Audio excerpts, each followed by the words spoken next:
Mustang V6.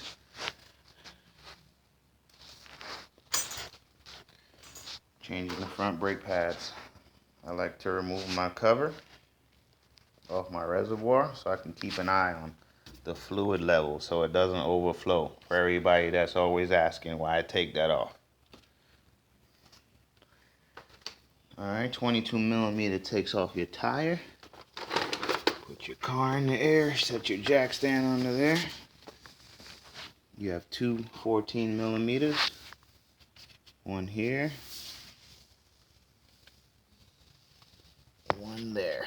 You want to break those loose now so we can remove our caliper from our caliper bracket. Let's do that now. Alright, both 14s have been removed. These calipers come off. There you go. The rest is up here on your strut and your rotor. It is dual piston. And I'm going to show you how to compress them. You can remove your old brake pads now as well. Alright, so I do own the brake caliper tool, but some people might not. This is a way here you can do it. 2 C-clamps and an old brake pad. Turn one at a time and you will compress those dual pistons. So we're going to do that now. Alright, so you just want to take note of which side the wear strip is on. This is your inner pad, as you can see. So this one goes inside. Alright, new pads have been installed. I like to push these in so they don't give you any trouble when you go to put the caliper back on. Pistons have been compressed.